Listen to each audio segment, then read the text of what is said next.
How are you identifying, potential advisors or people that want to be advisors and then, helping kind of onboard and educate them? Yeah, so I think the referral and word of mouth has been helpful now that we've gotten a little bit bigger.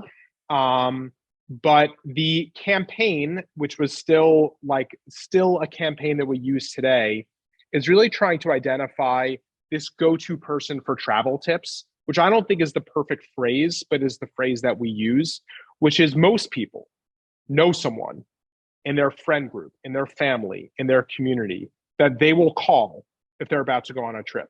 And they will say, hey, didn't you have that Google Doc of Paris? Like, I think you were in Paris and you had all those like restaurant recommendations. Like, can you share that with me? That person is not monetizing that. They're probably passionate enough about travel or about the experience of traveling that they could be activated in some sort of way. So we ran a social campaign on that basis, which is, are you the go-to person for travel tips? Welcome home.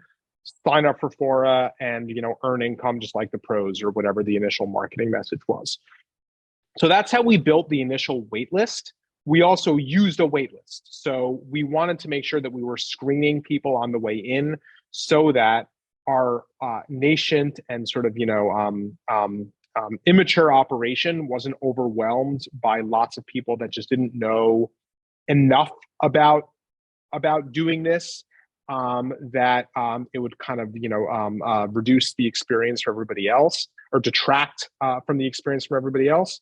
So we did start with the early selection of people that knew just enough to be dangerous. It wasn't really the fully casual, I've never thought about this before, but it sounds like a cool idea type user. We worked our way kind of up to that, and we onboarded all of these advisors by hand.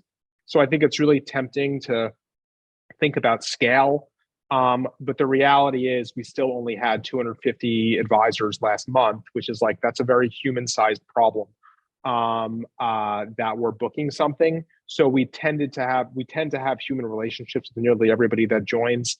A little bit less so to this day, because last month, for example, we just launched subscriptions for the sort of like seller P&L almost.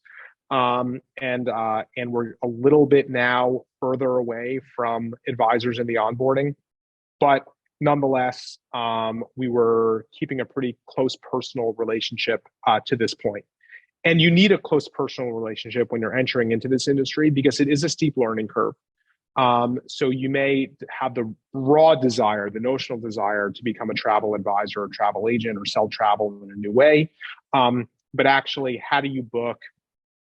How do you use our license number, our IATA number? How should you market this specific hotel, or tell your friends about this hotel? Hey, I have a friend, but they don't want to go to anywhere that I know. They want to go to Portugal. Who should I turn to for something like that?